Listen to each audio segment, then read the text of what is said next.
The way Morrie Kessler dies in Goodfellas hits you like a gut punch. It's one of those moments that just feels wrong, showing you how cruel these guys can be and how weirdly they make choices in their world.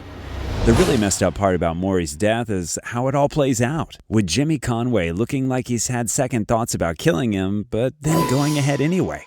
This whole scene, mixing fear with this dark kind of humor, really shows you what life is like in this crazy, dangerous world. The character of Morrie Kessler, this annoying wig shop guy who won't shut up, was actually based on Martin Krugman, who had his hand in the real Lufthansa heist and ended up just as dead, just as mysteriously. The whole Lufthansa thing started when Jimmy Conway's crew took charge, but the seed was planted by this guy, Louis Werner, who worked as a Lufthansa cargo supervisor and was drowning in gambling debt, like $20,000 worth.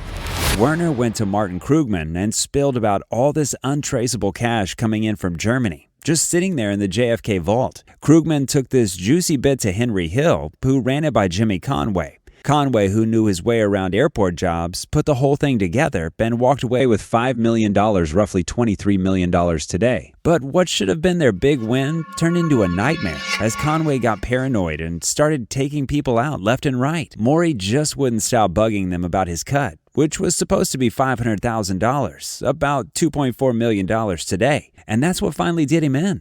Maybe his pushiness alone wouldn't have gotten him killed, but Morrie couldn't keep his mouth shut, especially to his wife, and that made him dangerous. Even though Conway was rolling in cash from the heist and could have easily paid Morrie's share, he was too scared about the word getting out. Like Henry Hill said later in a History Channel documentary, rather than giving everyone $400,000 or $500,000 apiece, it was easier to put a quarter bullet in their head. So he started eliminating everyone at that point. Morrie was one of the first to go in Conway's cleanup operation, which ended up killing at least 9 people connected to the heist. The way Henry Hill tells it, it makes you wonder what really went down. He says he tried to talk Conway out of killing Morrie and felt relieved when Jimmy seemed to change his mind. But Hill still helped set up the meeting that got Morrie killed. His story gets even shakier when you think about how he later worked with the FBI, admitting he helped kill Morrie would have messed up his deal. Hill's version makes him look innocent enough, but who knows? Maybe he played a bigger part, like leading Morrie to his death.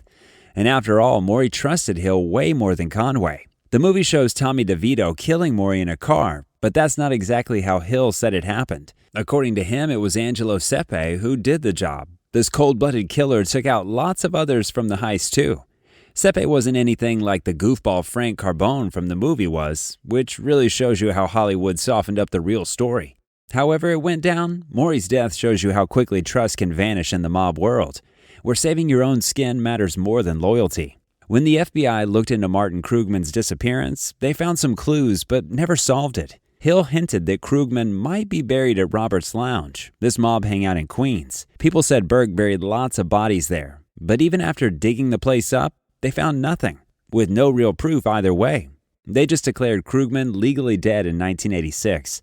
His case is still open, just another mystery from the Lufthansa mess. The whole thing with Morrie Kessler in the movie and Martin Krugman in real life shows you what mob life was like. Whether Jimmy Conway really thought twice about killing Morrie or was just putting on a show to keep Hill happy, it ended up the same way. Another violent death because of greed and paranoia. Morrie couldn't shut up and kept pushing for his money, and that got him killed in a world where keeping quiet and laying low were pretty much the only ways to stay alive.